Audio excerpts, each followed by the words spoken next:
Muy buenas tardes a todos. Estamos encantados de estar aquí en la Casa de América, que amablemente nos ha invitado para celebrar este acto de Reporteros Sin Fronteras.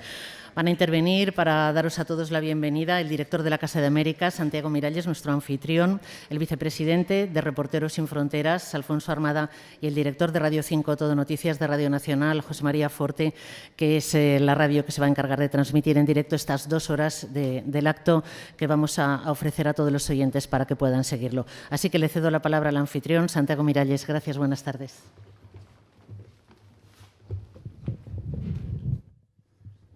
Hola, muy buenas tardes a todos. Bienvenidos al auditorio de la Casa de América. Bienvenidos sobre todo a Chema Forte y, por supuesto, a Alfonso Armada. Bienvenidos todos. Y a Malena Álvarez y a los miembros de Reporteros Sin Fronteras. Es el 3er año consecutivo que la Casa de América acoge este programa especial en torno a la libertad de prensa con motivo del Día Mundial de la Libertad de Prensa. Apoyamos y acogemos, por tanto, el programa de Radio 5 y la actividad que despliega Reporteros Sin Fronteras. Como saben, para Casa de América, la libertad de prensa, la prensa en general, tiene un valor fundamental, ya que entendemos que no puede haber una democracia digna de ese nombre si no hay una prensa fuerte, con libertad de actuación, que pueda informar verazmente de lo que sucede en los países latinoamericanos o en España. Aquí acogemos con frecuencia actividades vinculadas con los medios de comunicación. Tenemos, por ejemplo, dentro de poco programado ya una nueva reunión anual de corresponsales y agregados de prensa iberoamericanos. Realizamos ruedas de prensa también con frecuencia y, por supuesto, los periodistas siempre son protagonistas en nuestras conferencias y en nuestros debates. Así que, sin más, querría dar las gracias de nuevo a Radio 5 por venir aquí a esta casa, que es la suya, y más ahora que hemos firmado este convenio de patrocinio del ente o de la corporación RTVE, y, por supuesto, a Reporteros Sin Fronteras por esta iniciativa. A todos gracias y una feliz tarde. Bueno, sí, gracias Santiago Miralles, y a todo el equipo de la Casa de América por un año más apoyar esta idea de Reporteros Sin Fronteras. Hoy Malén no está aquí con nosotros, pero no está físicamente, pero está ella. Ella es, junto con su equipo de Reporteros Sin Fronteras, la que impulsa esta jornada en un contexto en el que los periodistas cada vez estamos con menos margen de maniobra. Así que, como representante de Radio Nacional de España en esta jornada, lo único que podemos aportar es nuestro firme compromiso a seguir apoyando a Reporteros Sin Fronteras. En la medida de nuestras posibilidades siempre vamos a estar ayudando a aquellos periodistas que están en peores situaciones. América Latina, desde luego, tiene algunos puntos bien negros, que será de lo que vamos a hablar hoy. También quería agradecer a Amaral y a todo el grupo de artístico, unos locales y otros chilenos, y a Lara López y a Lucía Vilaplana, que van a ser las responsables de llevar a la antena de Radio 5 este programa. Gracias a vosotros por venir hasta la Casa de América para dar el apoyo a Reporteros Sin Fronteras, y su vicepresidente, Alfonso Armada, yo creo que puede ser el que ponga ya el balón en el centro del campo para que empiece el partido.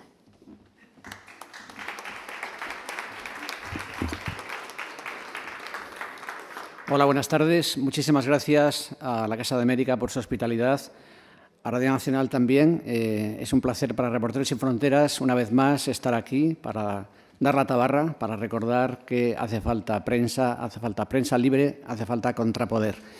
Y además en esta Casa de América, donde hay enlazos tan estrechos y esperemos que no solo retóricos, con un continente que en periodismo nos está enseñando el camino. Gracias, espero que disfruten de este programa.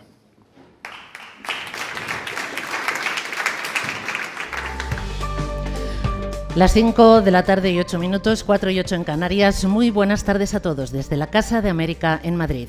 Buenas tardes, saludos a todos, a las casi 200 personas que nos acompañan hoy aquí en directo en este Salón de Actos de la Casa de América, y también, como no, a los oyentes habituales de Radio 5. Durante las próximas 2 horas tendremos la programación especial que la Radio Pública dedica al Día Mundial de la Libertad de Prensa, instituido por Naciones Unidas el 3 de mayo. Este es el segundo año que la Radio Pública conmemora esta fecha de esta manera, celebrando la libertad de prensa, casi conjurándola a través de Radio 5 en colaboración con la sección española de Reporteros Sin Fronteras y de la Casa de América. Los datos que les vamos a ofrecer sobre el estado de la libertad de prensa en el mundo son los que recopila cada año Reporteros Sin Fronteras. Son datos que utilizan como referencia las Naciones Unidas y muchas otras instituciones internacionales, además de los medios de comunicación. En este Día de la Libertad de Prensa haremos, por supuesto, especial referencia a los periodistas encarcelados en todo el mundo, que son 193, según el último barómetro de Reporteros Sin Fronteras, que están en prisión simplemente por ser periodistas, por publicar informaciones o críticas que el poder no quiere que se publiquen.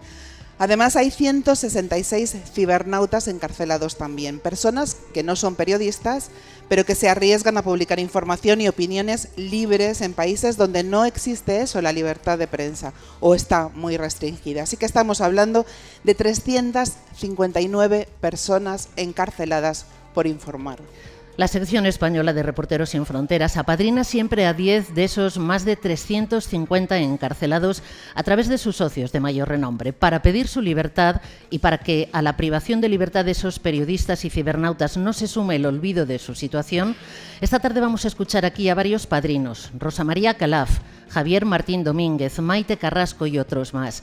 También a Lara López, que está presentando conmigo este espacio, porque ella misma también es madrina de un periodista encarcelado. Lara. Efectivamente, exacto. Gracias, Lucía Vilaplana. Tú también, si quieres, puedes ser madrina de alguno de ellos. Cualquier periodista puede serlo, como lo son Rosa Meneses del diario El Mundo, a la que también vamos a escuchar esta tarde, Nuria Tesom, corresponsal de varios medios en Estambul, desde donde ha venido, acaba de llegar además, para contarnos cómo está la situación en ese país, en Turquía, el país, por cierto, donde más periodistas encarcelados hay en este año. A Cristina Sánchez, de Países en Conflicto, de Radio Nacional, o a Alicia Gómez Montano, de Televisión Española, que acaba de hacer varios viajes por países latinoamericanos para En Portada. Precisamente, el tema al que este año quiere prestar especial atención Reporteros Sin Fronteras es a la situación de la libertad de información en Latinoamérica en general y en Centroamérica y en México en particular. De ahí el escenario en el que estamos, la Casa de América, a la que damos las gracias de nuevo por acogernos este 3 de mayo. Este año, para celebrar este día, el Día de la Libertad de Prensa, Reporteros Sin Fronteras y Radio 5 convocan a 2 protagonistas de excepción. Están invitados por RSF. Son los periodistas Óscar Martínez, que ha venido desde El Salvador, y Milton Robles, que es de Honduras, pero actualmente está viviendo aquí en nuestro país, en España, donde ha solicitado el asilo. De momento solo ha conseguido un permiso. Con los dos vamos a dialogar ampliamente enseguida. Sí, pero antes, Lara, vamos a cerrar esta especie de sumario de contenidos que hemos avanzado. Quiero anunciar una cosa más y que es importante. Vamos a tener música en directo y de gran calidad como homenaje a todos los periodistas en general en este Día de la Libertad de Prensa y sobre todo este año a los periodistas latinoamericanos que están sufriendo situaciones difíciles por publicar sus historias en México, Centroamérica, Brasil, Venezuela, Colombia o Ecuador. Gracias a la generosidad y solidaridad de músicos como Manuel García, que ha aceptado la invitación de Reporteros Sin Fronteras y ha venido desde Chile solamente para esto, para participar en este acto. Y por supuesto al grupo español Amaral, están Eva y Juan allí. Bueno, yo pido un aplauso enorme para ellos, ¿no? Gracias anticipadas a todos por participar en este acto de información, de solidaridad, decía yo, que también es un programa de radio. Y bienvenidos, gracias por acompañarnos en este auditorio de Casa de América y vivir con nosotras esta jornada en directo en la radio pública.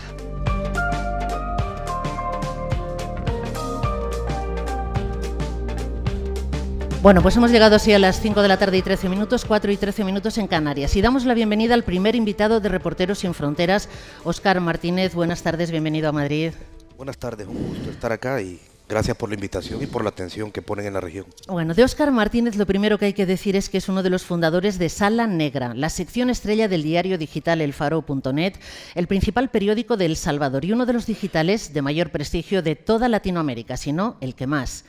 El Faro.net hace periodismo de alta calidad en las condiciones más adversas que se pueda imaginar, porque El Salvador es uno de los países más violentos del mundo. El Faro.net además es innovador, tiene miles de lectores y logra financiarse por el apoyo de sus lectores, publicando historias largas que han necesitado largas también investigaciones, cuando la moda actual, ya lo saben, en formato digital son informaciones cada vez más cortas, más sincopadas, y desde luego lo que más abunda es la información low cost. El fundador del Faro.net y durante muchos años director, Carlos Dada, acaba de recibir el premio Julio Anguita Parrado de Periodismo en España, precisamente a propuesta, entre otros, de Reporteros Sin Fronteras. Y nuestro invitado, Óscar Martínez, también acaba de recibir un premio muy importante en la Universidad de Columbia de Nueva York y ha publicado hace poco el libro Una historia de violencia, vivir y morir en Centroamérica, que no sé si ya tenemos en España. Viene directo él de México, donde acaba de presentar ese libro precisamente. Si el libro es como tus reportajes, desde luego se puede leer como esas novelas que no puedes dejar hasta que las acabas, solo que tú no escribes ficción, sino de asuntos reales, Óscar, investigados y contrastados. Lo primero, ¿tenemos el libro ya en España publicado o no?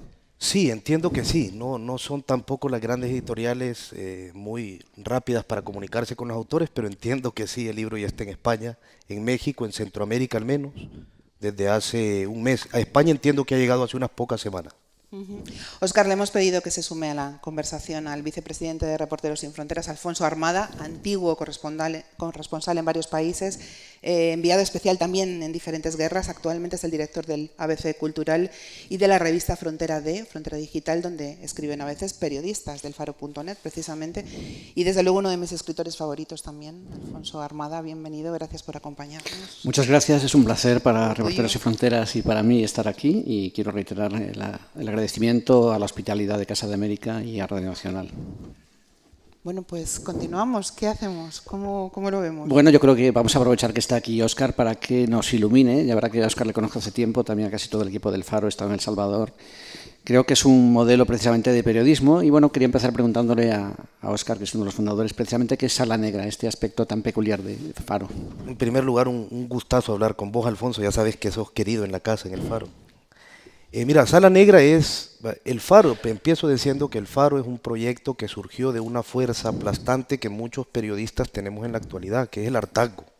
Es decir, hartarnos de estar en ciertas redacciones tradicionales donde se considera que el periodismo debe producirse como las pizzas. Es decir, que en media hora tiene que estar producido, entregado y caliente, o es gratuito y no se publica. Y también muy harto, sobre todo en aquella región muy abandonada, de editores que con una soberbia muy ignorante dicen que los lectores no leen y que a los lectores no les gusta leer. Editores, muchos de ellos que nunca han publicado una pieza larga en su vida, pero que están muy convencidos de que bajo la dictadura del clic, del internet, pueden medir cuánto tiempo en promedio un lector permanece en tus piezas. Entonces el Faro surgió del hartazgo de medios centroamericanos que son, yo trabajé en alguno de ellos, muy corruptos, que tienen un techo de censura muy bajo.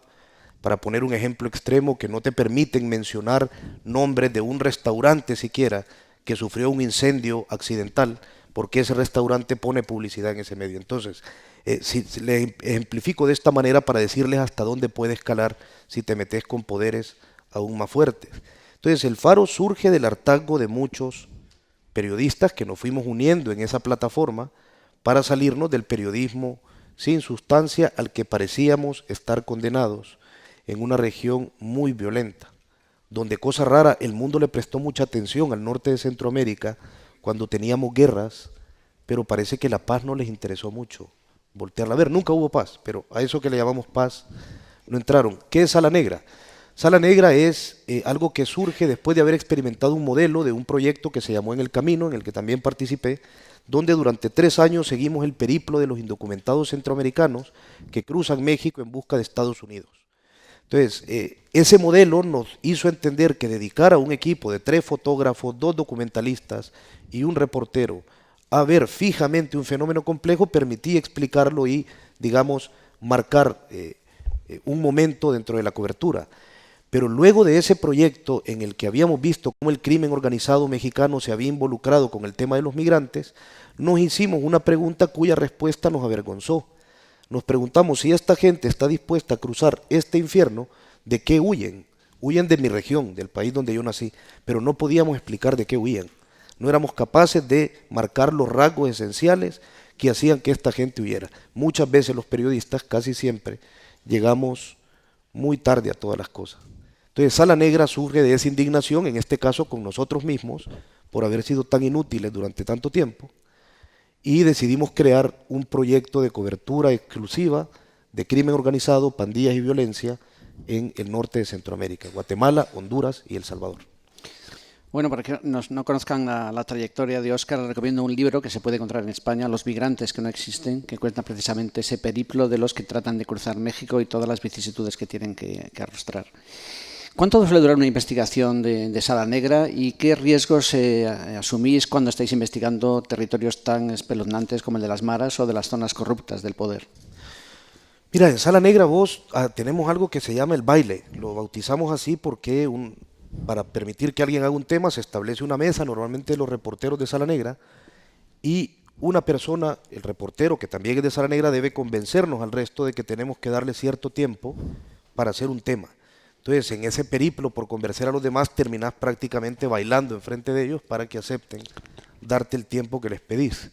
Hemos llegado a dar incluso un año a un reportero porque tenía una premisa real que nos demostraba cómo iba a llegar. Es un texto que si pueden buscarlo en internet se lo recomiendo, se titula Yo violada, y es como Roberto Valencia, un periodista vasco salvadoreño que tiene años en la región, a través de la violación de una chica en zonas de pandillas, logra explicarnos no solo la cuestión prosaica de cómo la violaron, tumultuariamente, sino que nos explica a través de esa violación cómo el Estado había decidido ausentarse de las zonas más pobres y cómo la pandilla había sustituido al Estado y construido un sistema de control que era tan poderoso que hacía que una niña de 18 años caminara a la casa donde le habían dicho que la iban a violar tumultuariamente esa tarde. Entonces, si tenés una buena premisa, si nos contás un buen reporteo, te podemos llegar a dar hasta un año. Con la segunda pregunta que hacía rápidamente, en nuestro caso, si bien ha habido algunos riesgos periodísticos, creemos que quien más riesgo corre son nuestras fuentes, fíjate. Han matado fuentes, han perseguido fuentes, han encarcelado fuentes. Pongo un ejemplo muy sencillo para describir esto y luego me callo. Cuando en el año 2005 publicamos un texto que se tituló La policía masacró en la finca San Blas, la policía masacró a 8 personas y dijo que había sido un enfrentamiento en El Salvador. La única testigo viva, Consuelo Hernández, una mujer de 46 años, que a pesar de ser manca, no saber leer ni escribir, trabajaba en fincas de café desde que era niña, escuchó cómo asesinaban a su hijo, Denis Alexander, de 20 años, de un tiro en la cabeza. Ella nos lo contó, nos dio pruebas de eso. Cuando la policía nos amenazó, el periódico nos sacó del país a Nicaragua, pero Consuelo seguía en su casa de barro. Creo que la pregunta sobra. ¿Por qué merece la pena hacer esto? ¿Y cuál es el papel de libertad de prensa en países donde la violencia se impone en casi todos los ámbitos de la vida? Vale, yo creo que es importante hacer periodismo, porque aunque hay mañanas que me levanto y creo que no, luego por la noche creo que sí. Yo creo que el periodismo cambia cosas. A veces nos olvidamos que el periodismo en otras épocas y con otros nombres, pero detuvo guerra. Si no, pregúntenle a Seymour Hersh y todo su proceso de la masacre de My Lai, que la tuvo que hacer contra viento y marea cuando ningún medio grande le quería publicar. Creo que porque el periodismo cambia cosas. La pregunta es si las cambia al ritmo que queremos. No. Creo que el periodismo hace más bien el efecto de las olas contra la roca. Orada poco a poco si son olas constantes, si son olas poderosas. Si le tiras pizzas a la piedra, nunca se orada. ¿Por qué ha surgido el Faro en El Salvador y no hay proyectos parecidos? Hay algunos parecidos en Guatemala, pero falta un proyecto similar, por ejemplo, en Honduras. Falta un proyecto similar en Nicaragua. ¿A qué atribuyes precisamente el éxito de El Salvador para imponer este modelo de periodismo que otros tratamos de imitar desde lejos? Mira, yo en primer lugar lo adjudico a un líder. Carlos Dada fue una lumbrera, fue alguien que marcó época, fue alguien que supo conectar la experticia de los que llegaron y se fueron, los grandes corresponsales de guerra que llegaron a la guerra de El Salvador, que terminó en 1992, con toda una generación de jóvenes que estábamos muy ávidos de hacer periodismo, pero no sabíamos cómo hacerlo. Creo que Carlos fue un factor fundamental en que nosotros nos convirtiéramos en generación, porque nos convertimos en generación alrededor de él. ¿Por qué en El Salvador? No lo sé, fueron circunstancias muy raras. Coincidimos ahí un grupo de gente que somos casi familia, amigos, colegas, pero no sé responderte esa pregunta con exactitud, porque sí existen. En Nicaragua existe Confidencial, que lo lleva Carlos Fernando Chamorro. En Guatemala en los últimos 5 años han surgido 2 medios, Plaza Pública y más recientemente Nómada. Y en El Salvador, el año pasado surgió otra revista más que se llama Factum. Entonces, El Faro, aunque está compuesto, la redacción tiene la media de edad que tengo yo, que no la revelaré ahora mismo, pero la redacción, siendo joven, se marcó como, digamos, un referente porque surgió hace mucho tiempo, cuando éramos no más que unos críos, pues. Bueno, aprovechamos que has mencionado a Carlos Dada para enviarle un afectuoso saludo, donde esté, sigue investigando, supongo, su gran historia sobre Monseñor Romero y ese crimen execrable. Y la verdad que, bueno, celebramos también que gracias a Reporteros y otras instituciones le han recibido este premio Julián Guita Parrado, de lo que nos congratulamos.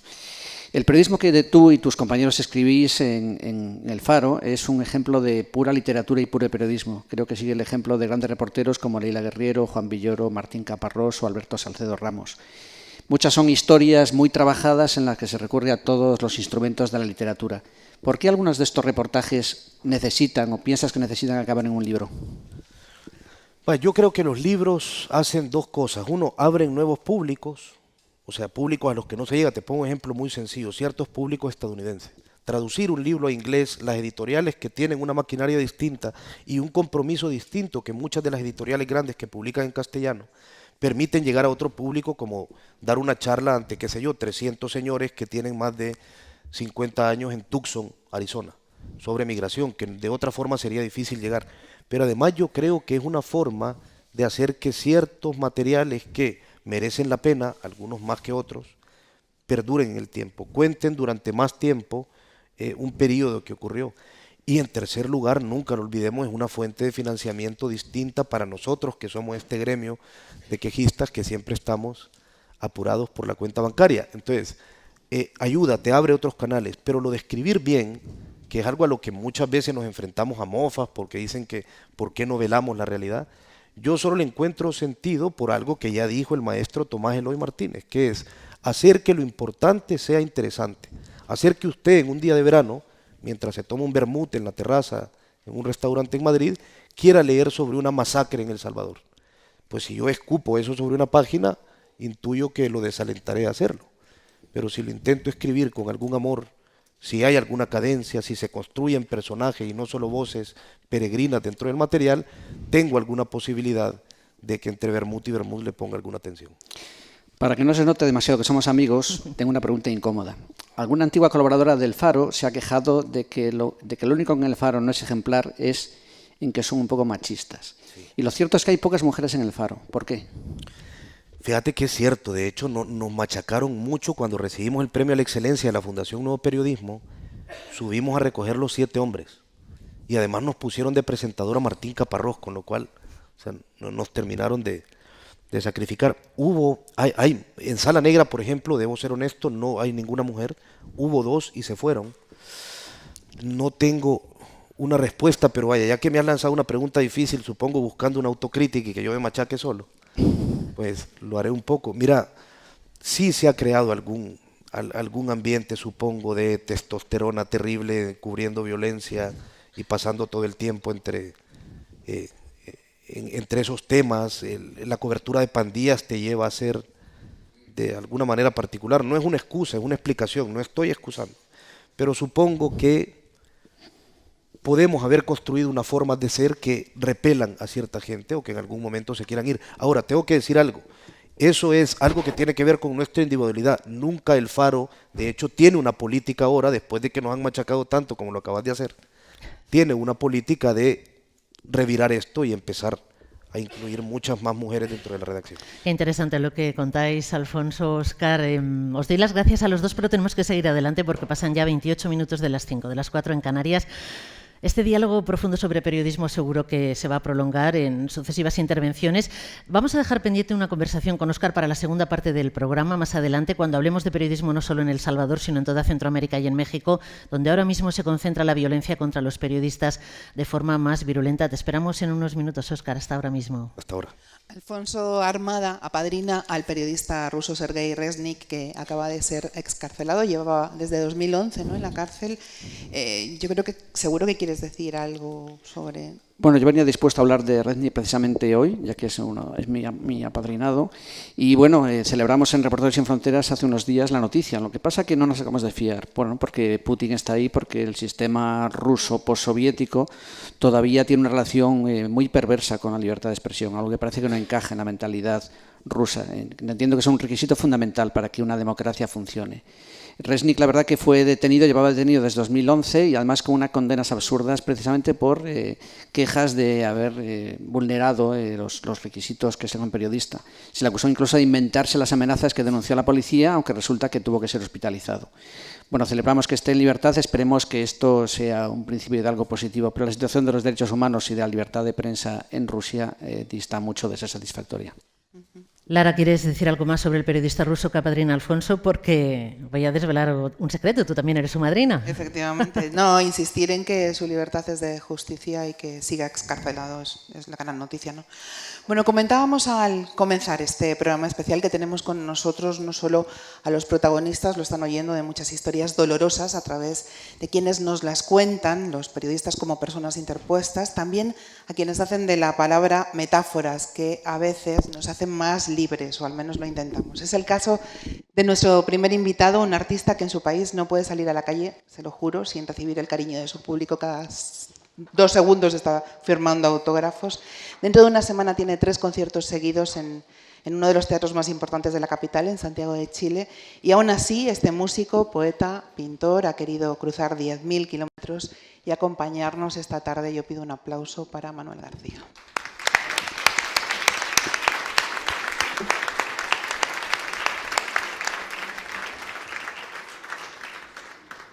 La canción del desvelado.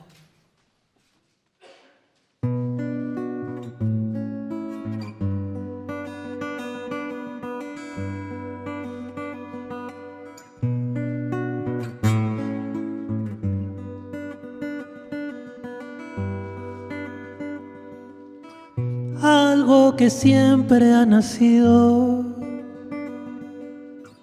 detrás de la cordillera, aunque no haya luna llena, siempre se queda en nosotros. Y eso que a mí me desvela es como entrar en tus ojos, es como si fuera el oro de todas las cosas bellas, como la fuerza de un potro que se encabrita en la selva.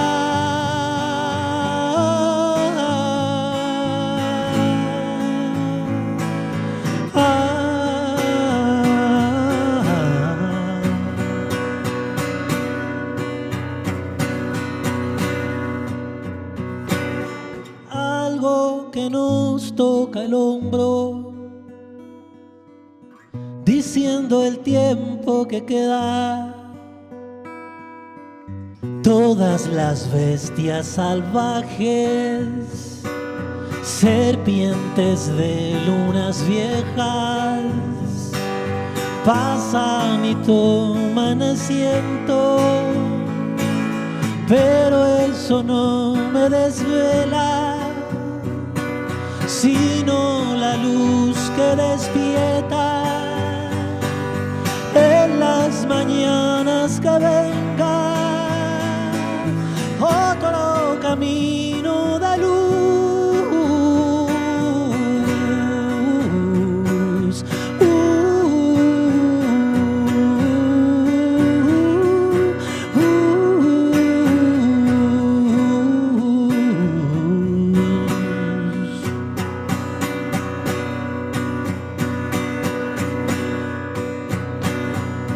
Algo que siempre ha nacido detrás de la cordillera y que no es como una esfera, más bien parece una hembra que está pariendo una estrella le duelen todas las puntas, sangra con luz de la tierra, el árbol llena su copa del canto de aves viajeras, pájaros de otro planeta que nadie ha visto de cerca, la ciudad en su horizonte sabe su nombre que vuela.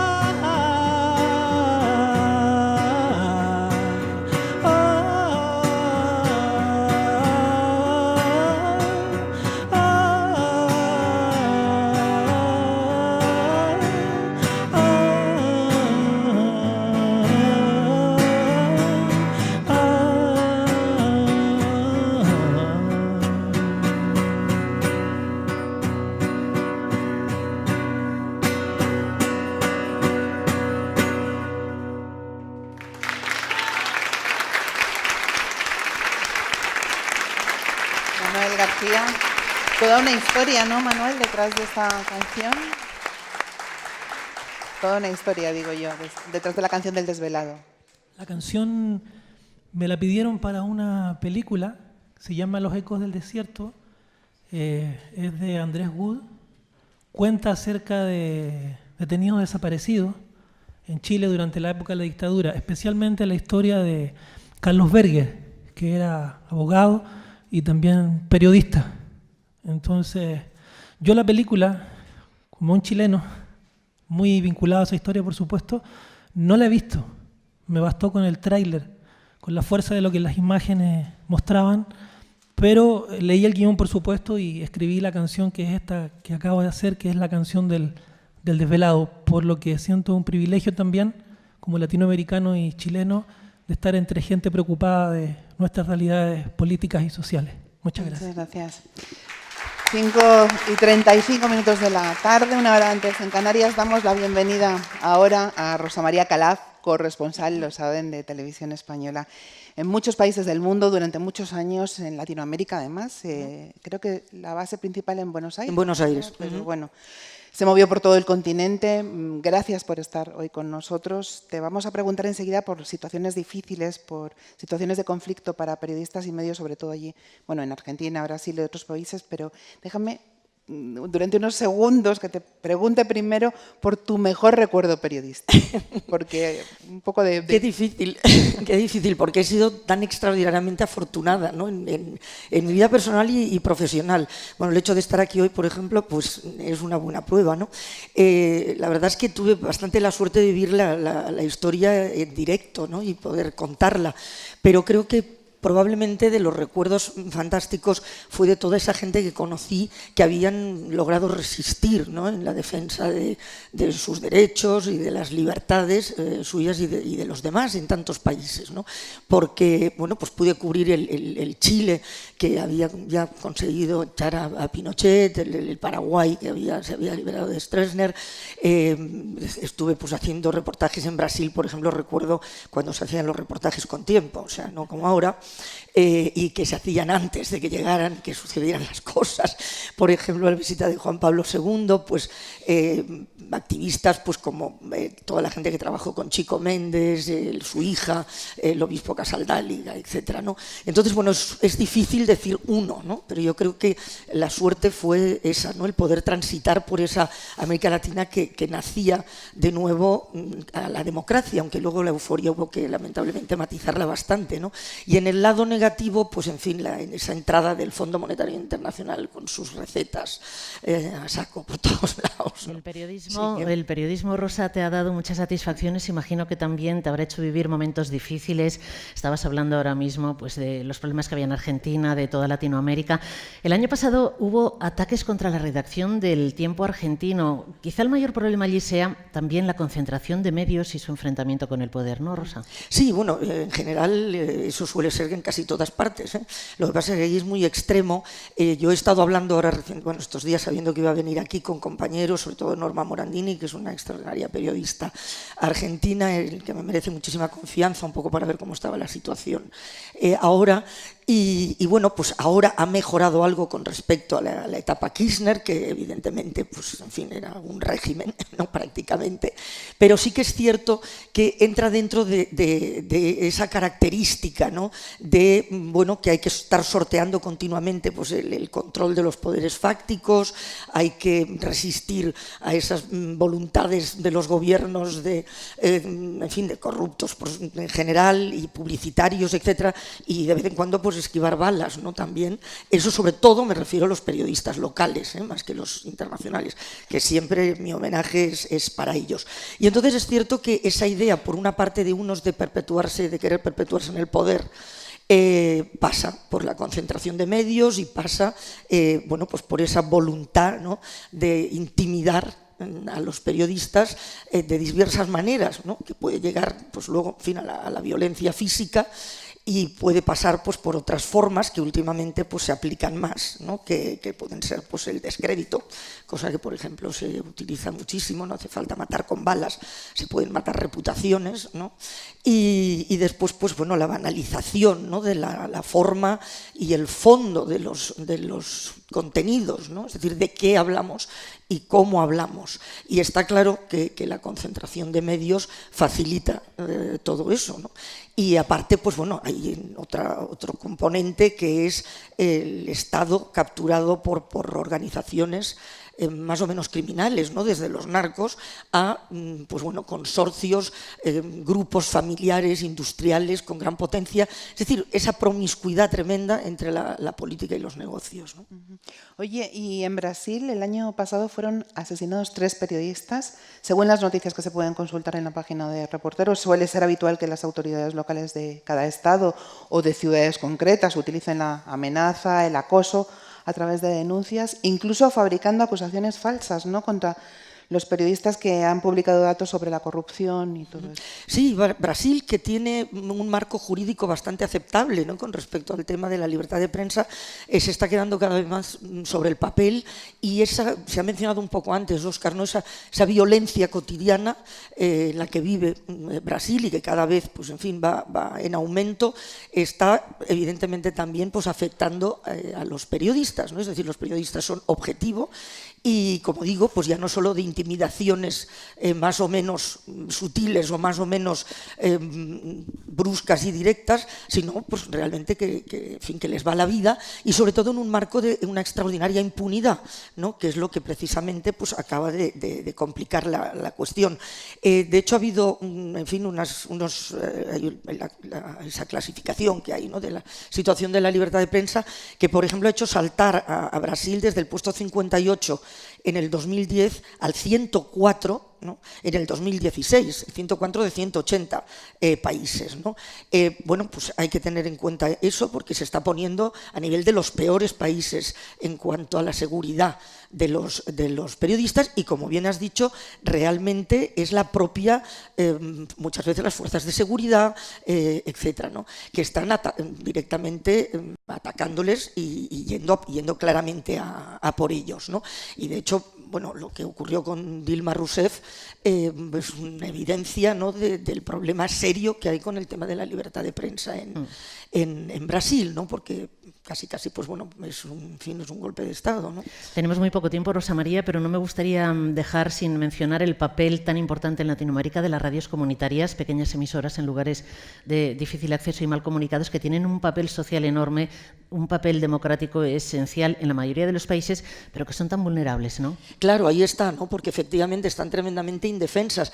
Yo recuerdo, claro, en esas épocas, en los 90, en finales de los 80, principios de los 90, la radio comunitaria prácticamente era lo que tenía, en fin, la única posibilidad, las voces que realmente trabajaban sobre el terreno, ¿no? Ahora, bueno, pues también hay redes, internet, blogueros, etcétera, y claro, son muy vulnerables, extraordinariamente vulnerables. Y, por ejemplo, en Brasil, pues es dificilísimo conseguir licencias en este momento para tener radios, ¿no? Yo fui jurado del premio Julio Anguita Parrado, que mencionabais antes, hace 2 o 3 años, y premiamos precisamente una de esas radios comunitarias, bueno, pues porque cumplen una labor fundamental, absolutamente fundamental. Y es muy importante importante que les demos mucho apoyo y mucha visibilidad, ¿no? Porque eso, bueno, pues puede hasta cierto punto ser un pequeño seguro de vida, ¿no? Y en la era de Internet la radio todavía tiene más fuerza, ¿no? Porque es un método clarísimo para denunciar la discriminación, defender las tierras. ¿Tú crees que también se ceban con los periodistas de radio por culpa de eso? Infinitamente, claro, porque además son los más vulnerables, ¿no? Eso está ocurriendo en todas partes. Si saltáramos a Filipinas, por ejemplo, en este momento es una de las cosas más graves que está ocurriendo, ¿no? Es que fuera de las grandes ciudades, de la capital, etcétera, es, claro, todavía mucho más difícil ejercer un periodismo en libertad porque realmente te va la vida en ello, ¿no? Rosa, un instante nada más porque vamos ya un poco ajustados de tiempo, pero me gustaría que hablaras de esa periodista china a la que amadrinas, una periodista encarcelada. Gao Yu en este momento no está en la cárcel, pero también querría insistir mucho en esto, ¿no? Que se pueden ya no estar en la cárcel, pero sin embargo estar prácticamente encarcelada, exactamente igual, ¿no? Porque está vigilada. Sobre todo el tema de Gao Yu creo que nos debe llamar la atención y en fin, hacer saltar todas las alertas con respecto a China, porque evidentemente hablamos siempre de China, nadie le tose a China en este momento, ¿no? Y hablamos siempre de China pues como, en fin, ese país del crecimiento, de las luces de neón, que ha sacado tantos millones de la pobreza. Todo eso es cierto, pero sigue siendo un régimen donde las libertades individuales no están protegidas. Y este es un caso claro, ¿no? De una persona que fue condenada, en fin, desapareció en el 2014 unos días, después fue condenada con un juicio absolutamente irregular, luego hizo una confesión pública en televisión, como suelen hacer, forzar que se haga pues casi siempre dentro de esas prácticas que vienen ya, pues en fin, en la época de Mao, etcétera. Y luego pues ya dejaron que estuvieran en detención domiciliaria, pero sin embargo las siguen acosando. El año pasado pues entraron en su casa, pero en fin, de una forma violenta, porque había colocado una valla en el jardín irregular, cosas completamente absurdas. Tiene problemas de salud, etcétera, ¿no? Y esta mujer, pues bueno, lo que ha ocurrido es que está claro que es un ejemplo de cómo desde la llegada de Xi Jinping, o sea, después de los Juegos Olímpicos, tal como en fin, se supuso, ¿no? Por mucho que se dijo que China iba a significar para China, ¿no? Una apertura, etcétera, etcétera, eso era absolutamente falso y después se fue reprimiendo y con la llegada de Jinping ha habido una regresión, sobre todo en espacios para la sociedad civil, etcétera, ¿no? Qué importante que estéis vosotros aquí para recordar que esos periodistas están ahí amenazados, amordazados y que la gente reconozca su trabajo. Son las 6 menos cuarto ya, las 5 menos cuarto en Canarias. Estamos, le recuerdo a los oyentes, en un programa especial de Radio 5 en el Día Mundial de la Libertad de Prensa, en colaboración con Reporteros Sin Fronteras y la Casa de América en Madrid. Y ahora queremos hablar con otra madrina de Reporteros Sin Fronteras, la periodista y escritora Maite Carrasco. Maite, bienvenida. ¿Qué tal? Buenas tardes. Hola, buenas tardes. Muchas gracias. La hemos visto en la tele, en muchos medios diferentes, la hemos leído con crónicas desde Siria, desde Libia, Beirut, Afganistán. Presumen, es periodista de guerra y además es freelance, o sea, es la combinación perfecta, vamos. ¿Cómo se ve el estado de la libertad de prensa desde ese lado en 2017, Maite? Bueno, yo creo que los freelance, que somos una gran mayoría de los periodistas que estamos trabajando en las guerras ahora mismo, estamos en una situación de gran vulnerabilidad. ¿Por qué?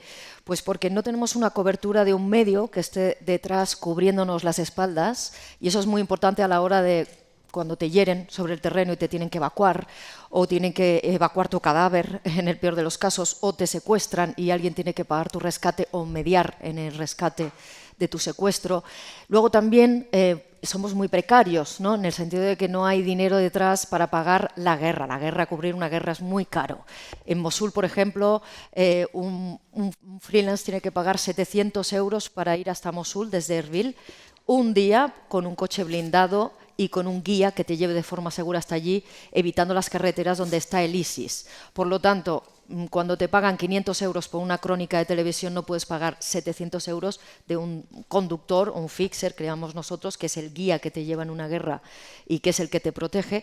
Por lo tanto, estás completamente desprotegido. Y luego cuando regresas a España o cualquier otro país europeo, no hay una cobertura legal para el autónomo. Por ejemplo, el otro día hice los papeles del trimestre y nos consideran artesanos. Ni siquiera hay un estatuto legal del periodista en donde se contemplen todos los derechos. Por eso te quería yo preguntar, preguntar, Maite, para los periodistas freelance sería especialmente importante que se creara en la ONU o quizá en las instituciones europeas un organismo de protección y salvaguarda específico, ¿no?, para garantizar la libertad de prensa desde esa modalidad profesional concreta.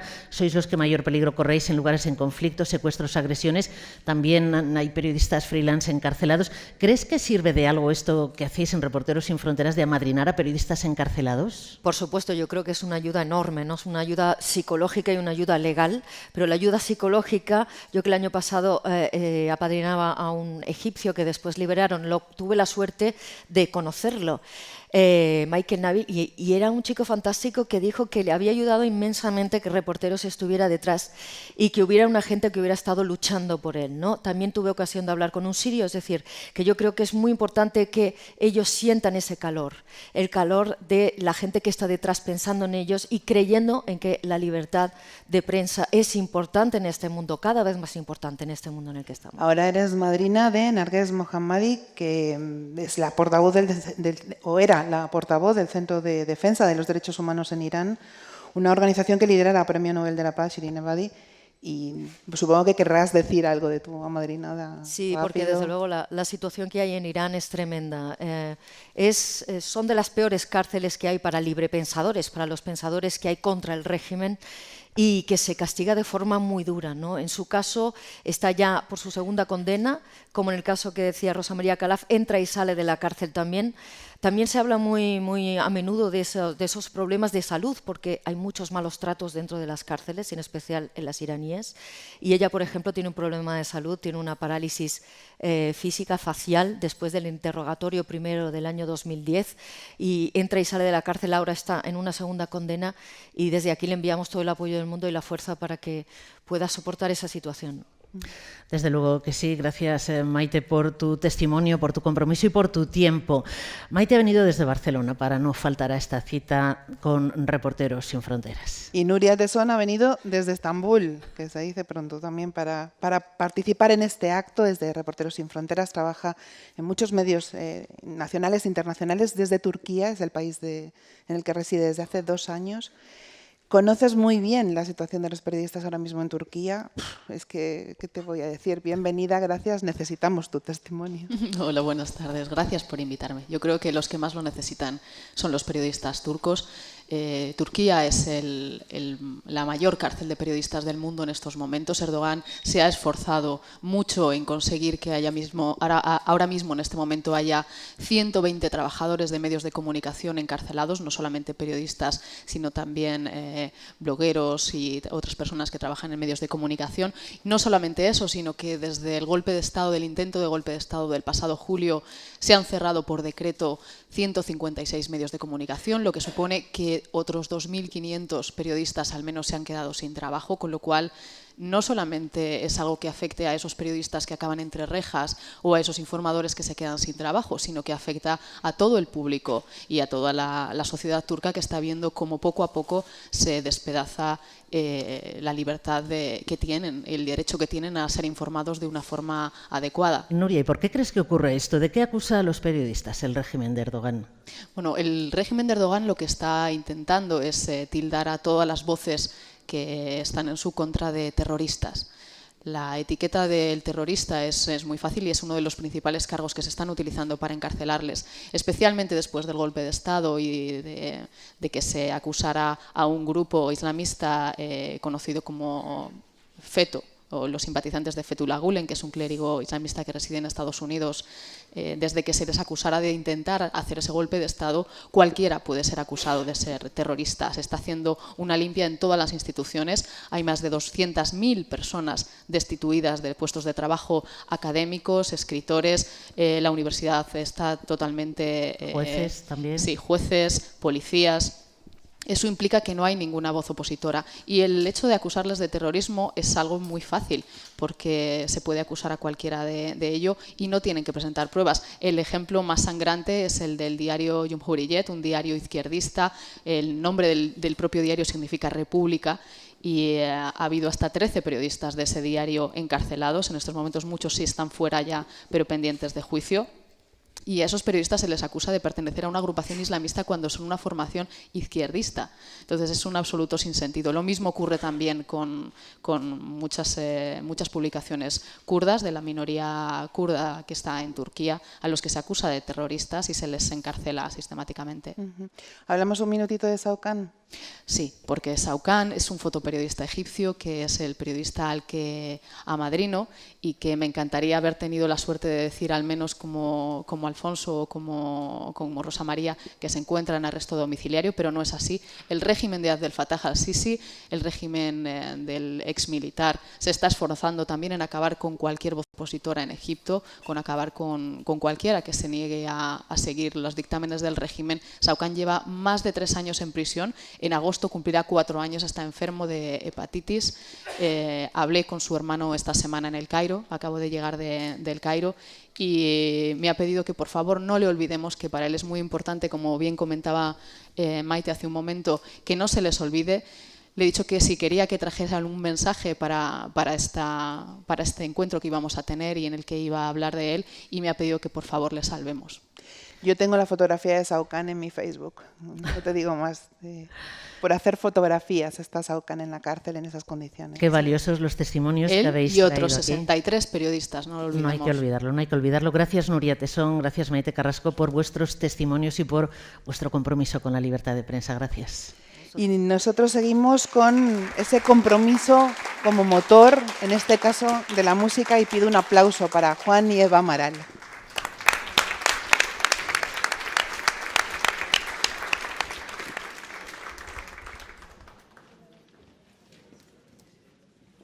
Y gracias a Reporteros Sin Fronteras por invitarnos a este acto estupendo y ayudarnos a comprender un poco mejor la realidad. Hemos pensado en esta canción que se titula Revolución y que habla de momentos históricos. Está inspirado por esos momentos en los que, pues, por ejemplo, se creía que el Sol giraba en torno a la Tierra en lugar de la Tierra en torno al Sol, y los que decían lo contrario pues eran encarcelados y castigados. Así que vosotros sois los encargados de transmitir ideas tan locas como esta en otro tiempo. Revolución.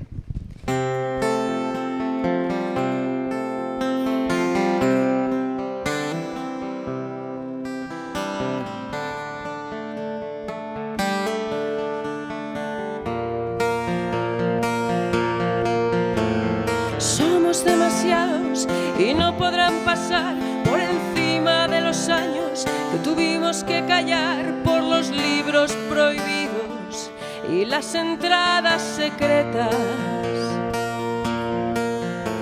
por todos los que un día se atrevieron a gritar que la tierra era redonda y que había algo más que dragones y abismo donde acababan los mapas.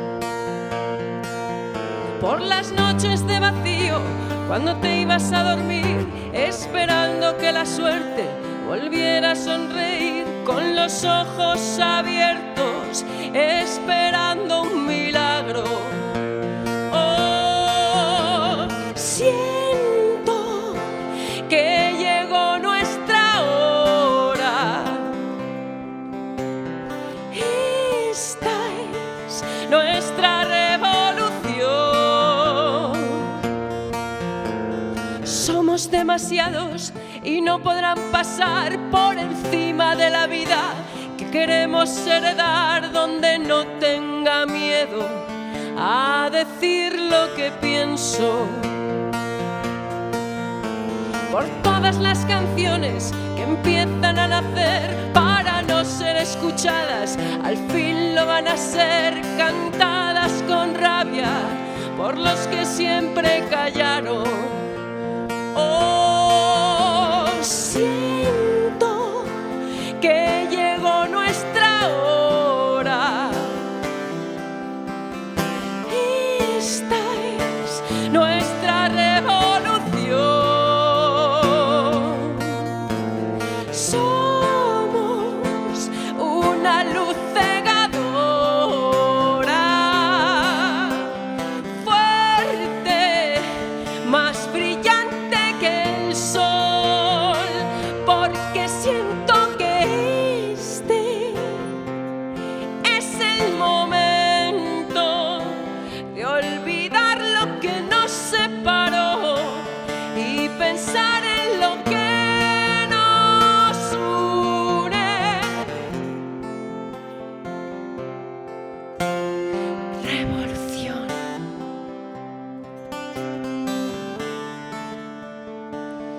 Este es el día de la revolución.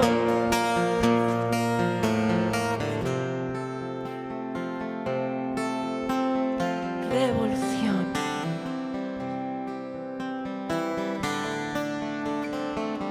Hoy es el día de la revolución.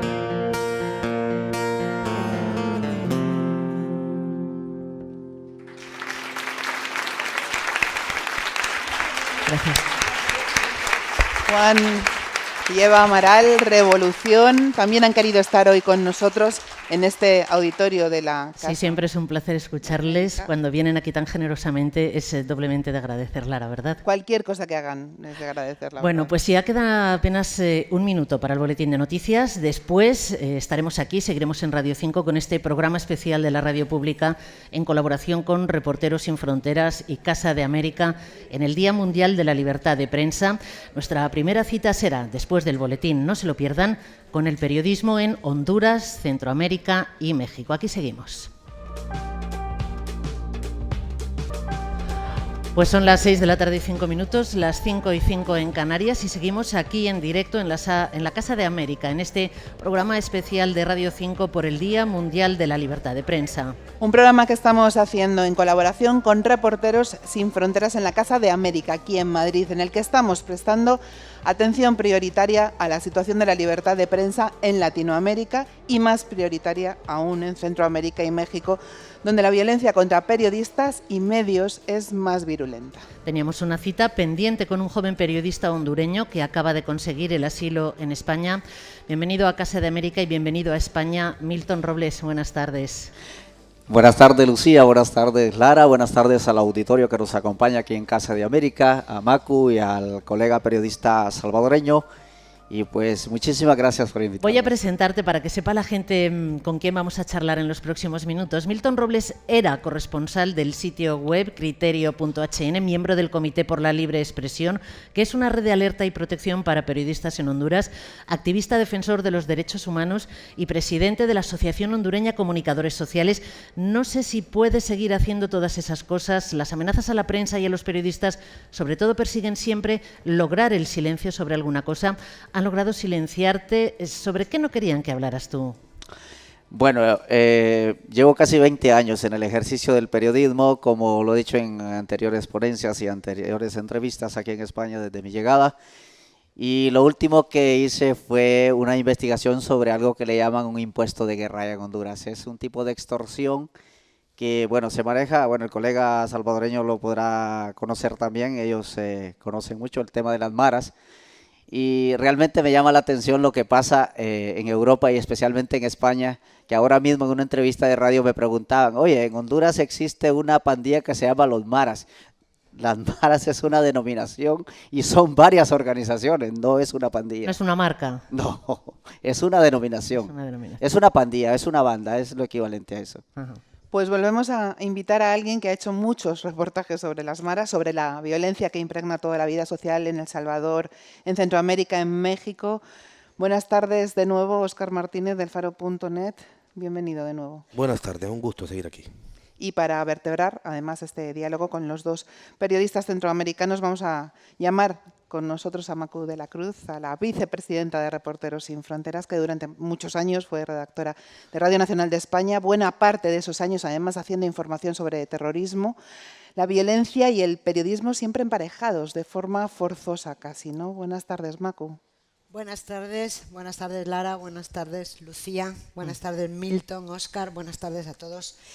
A mí me impresionó especialmente el final de uno de los reportajes de Óscar Martínez en el Faro.net, yo soy seguidora suya. Era un reportaje sobre la forma de recaudar de las maras en el centro de El Salvador, donde nada se mueve sin su vigilancia y donde el Estado está desaparecido. El Estado son las maras. El reportaje se titula Los bichos gobiernan el centro. ¿Te acuerdas, verdad? Sí. La historia final de ese largo reportaje empezaba así.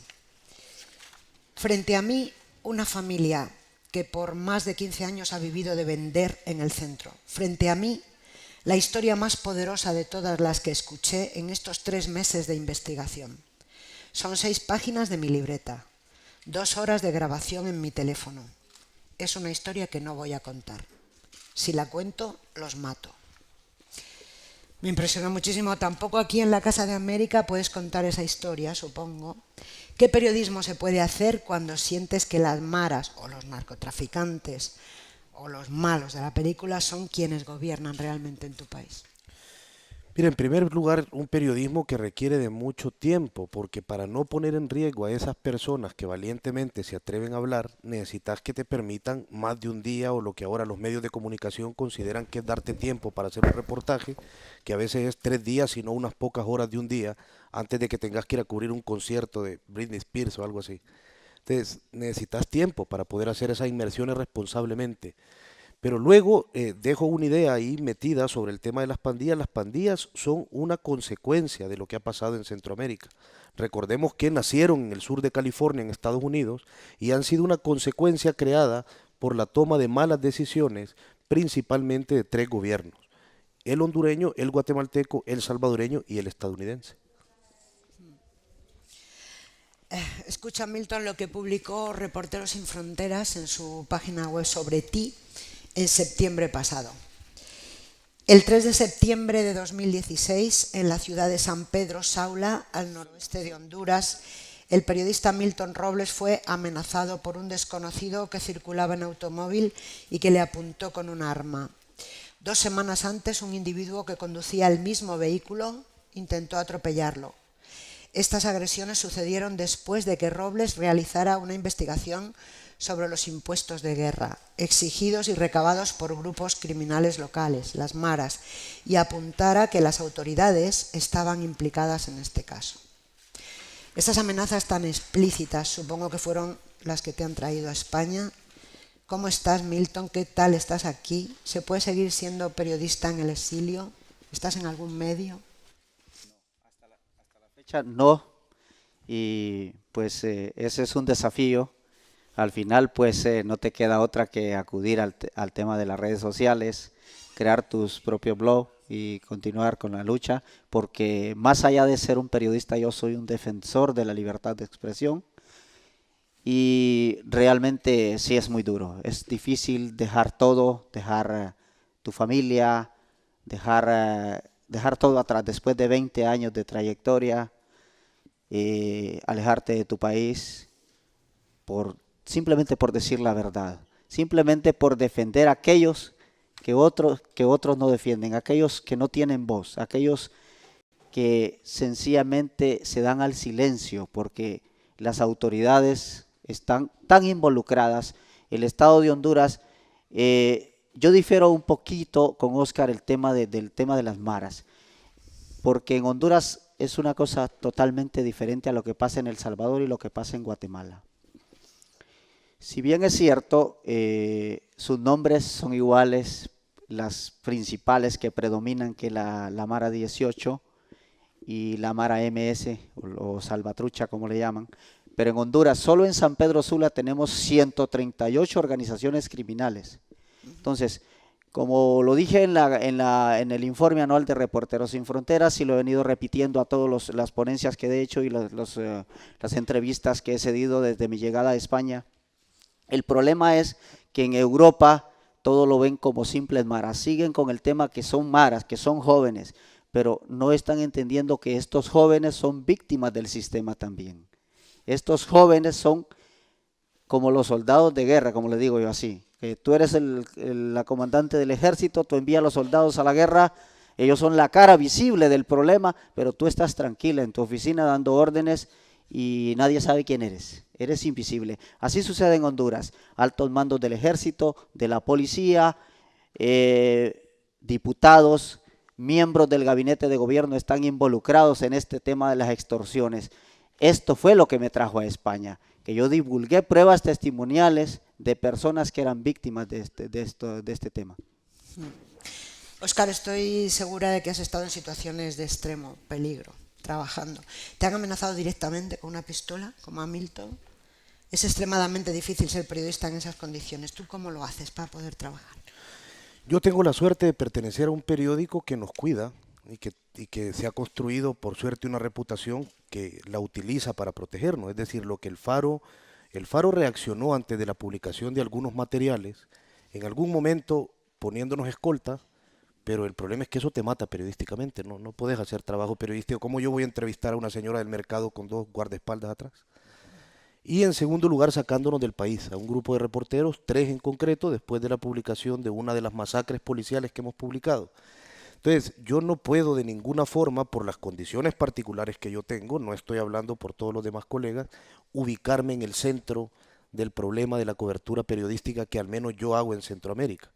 Es decir, repito, mientras yo he estado fuera del país con recursos que mi medio aportó, he tenido fuentes que han tenido, aunque llamamos a las instituciones del Estado y les ofrecimos algunas alternativas para salir del país, un arraigo distinto y que han estado en sus casas de bajareque a merced de lo que les puedan hacer.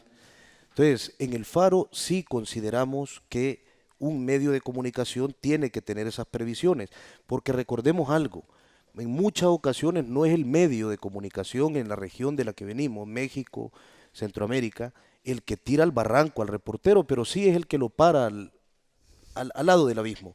No es quizás el medio de comunicación quien tira del gatillo, pero digamos que pone a su reportero cerca de la pistola. Con lo cual hay mucha responsabilidad de medios que piden a sus reporteros que hagan coberturas sensibles, como si fueran a hacer la cobertura de un partido de fútbol, y luego se preguntan por qué les ocurrió eso. Pues sigo opinando que el Faro es un milagro. Tenemos una suerte inmensa de que ese periódico digital se pueda leer desde cualquier parte del mundo. Soy seguidora y se lo recomiendo a todos ustedes, un periodismo de altísima calidad. Acabas de venir de México, ¿qué te han contado tus amigos periodistas de allí? No sé si Milton tiene contactos en México. Claro. ¿Creéis que puede haber actualmente periodismo libre en México? Sí, sí lo hay. Sí, claro que se puede hacer. De hecho, hay grandes periodistas, Diego Sorno, Marcela Turati, Sandra Rodríguez Nieto. Hay grandes medios que están haciendo un trabajo increíble como Animal Político, pero hay mucha sensación de impunidad. Los periodistas están hartos de que ninguno de los casos, la Fiscalía especializada en temas de periodistas, haya resuelto ni siquiera uno de los casos ocurridos en este siglo, ni desde que se creó. Recordemos que México es un país muy experto en crear instituciones inútiles, que son cascarones vacíos, que no proceden ni hacen nada y que solo tienen un nombre que digamos es muy bonito de presentar para titulares de prensa. Y hay muchos periodistas en zonas como Veracruz, como Chihuahua, que están completamente abandonados. Y hay ciertas regiones en México que se han convertido en completos puntos ciegos. Menciono, por ejemplo, Nuevo Laredo en Tamaulipas. Pongo un ejemplo breve. Estando en Nuevo Laredo nosotros en el año 2010, dejaron a 7 personas colgados de la comisaría policial con máscaras de cerdos. El titular de ese lunes en el principal periódico de Nuevo Laredo fue: cura oficia misa ante 300 feligreses. Madre mía. Como para sustentar un poco lo que decía Óscar de México, tengo mucho contacto con compañeros de México a través de la Federación Internacional de Periodistas Independientes también. Y en México se probó con el tema de la Dirección General del Mecanismo de Protección a Periodistas y Defensores de Derechos Humanos, al igual que en Honduras y Guatemala. En Guatemala fracasó, de hecho. En México está casi igual, porque si bien es cierto, está subvencionado por una organización que depende de las Naciones Unidas, y esto hay que decirlo, pero el problema es que siempre lo canalizan a través del Ministerio de Gobernación y Justicia.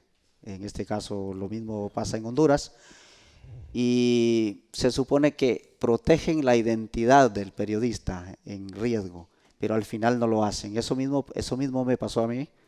Yo estuve bajo la protección de la dirección del mecanismo, pero al final no había ninguna protección. Las amenazas de la policía continuaron y fue igual. Entonces en México lo mismo. De hecho, recientemente estuve en un festival en Valencia de periodistas y creadores de software libre, y hablaba con unos chicos de un sitio, un software libre, un canal de televisión por internet que se llama Rancho Electrónico. Y ellos, de hecho, estamos llevando un proyecto a cabo para periodistas de Iberoamérica, y ellos me comentaban que es muy difícil porque no hay protección. Son, como decía Óscar, son esos cascarones, solo es eso. El gobierno lo maquilla, que dice que está protegiendo a los periodistas y los defensores, pero en realidad no hay nada, solo es una máscara nada más. Es como cuando tú presentas tu casa, la fachada de tu casa bien bonita, pero por dentro está sucia. No solo no hay protección, tampoco hay investigación cuando se producen asesinatos. Nunca se sabe qué pasó, se abandonan esas investigaciones. Quisiera completar un dato que antes no disteis cuando hablabais con Rosa María Calaf de las radios comunitarias en Latinoamérica, muy importante. El año pasado hubo, durante 2016, 17 periodistas asesinados en toda Latinoamérica, seguramente más. 17 es la cifra que da Reporteros Sin Fronteras cuando tiene absolutamente comprobado que han muerto por el ejercicio de su profesión. Bueno, de los 17 asesinados, 10 trabajaban para la radio y a algunos directamente les asesinaron cuando estaban hablando por la radio. Reporteros Sin Fronteras siempre invita a este acto del 3 de mayo, desde que tradicionalmente lo celebramos, a algún periodista que haya sufrido prisión por sus informaciones o que haya estado secuestrado, porque es una manera de reivindicar la necesidad de la prensa libre, una condición imprescindible para que haya democracia. Pero este año nos ha parecido que vuestro ejemplo era mucho más revelador. Óscar vive en un país muy violento, El Salvador. Te mueves en un entorno igualmente violento, Centroamérica. Los asesinatos de periodistas son moneda común en Honduras, como bien sabe Milton, y en Guatemala, el país más grande de la zona, en México, donde acabamos de hablar, y es donde más periodistas son asesinados sin que se abran investigaciones. 5 asesinados en lo que va de año. El último lo hemos conocido esta mañana.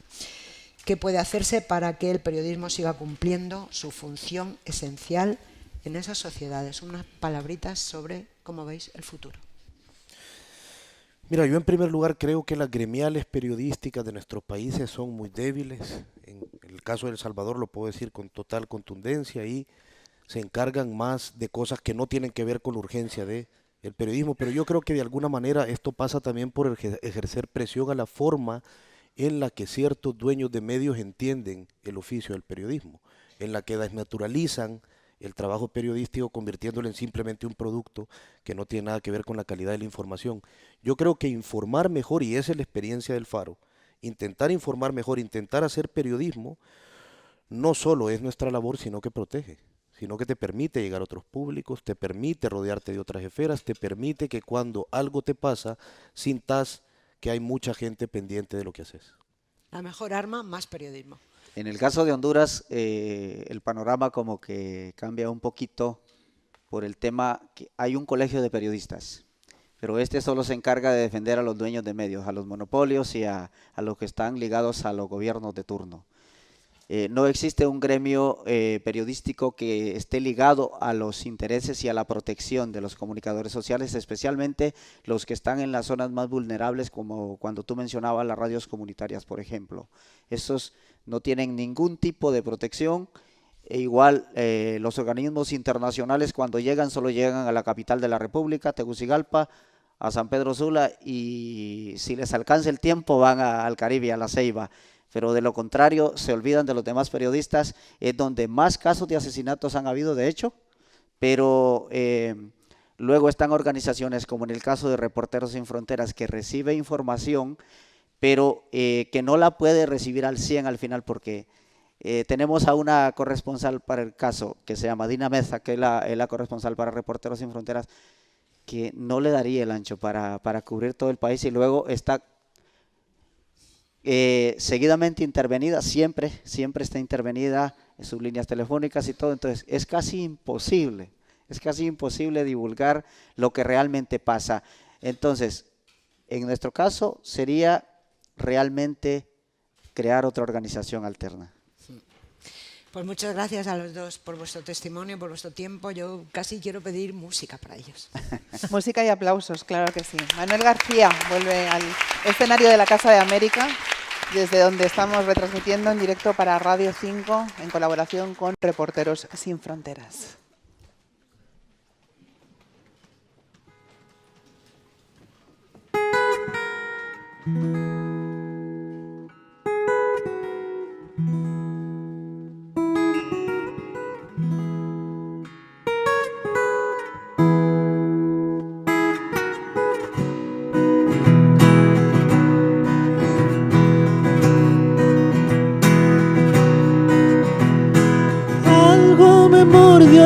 viento cuando iba volando una poesía.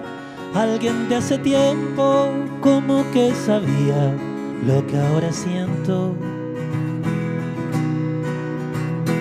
Pájaro forma de estrella, estrella de noche de nombre Violeta, levantando el polvo entró al horizonte de la historia nuestra.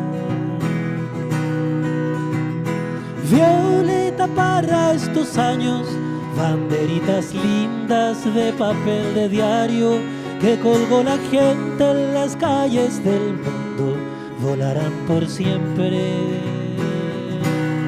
En tu nombre, en tu nombre, en tu nombre, por ti. En tu nombre, en tu nombre, en tu nombre, por ti. La ira ira, la ira ira, la ira ira ira, la ira ira, la ira ira ira.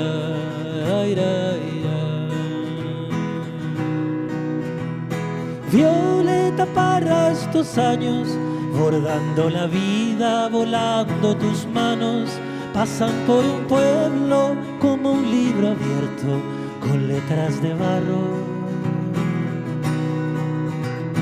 Canta y canta una chabela o algún ángel parra alumbrando la noche con una guitarra y tú con una manta le cubres sus alas.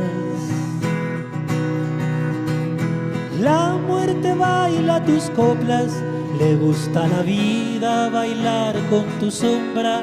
Eso me estremece, son como 100 años, pero 17. En tu nombre, en tu nombre, en tu nombre, por ti. En tu nombre, en tu nombre, en tu nombre, por ti. Ahora me voy por la ruta de Violeta Parra, mar y cordillera. En cada rincón pinta una canción, canta una arpillera. La ira ira, la ira ira, la ira ira ira, la ira ira, la ira ira ira, ira ira. Dice, ay la ira, ay la ira, la ira ira ira, ay la ira, la ira ira ira. Muy bien, muy chileno.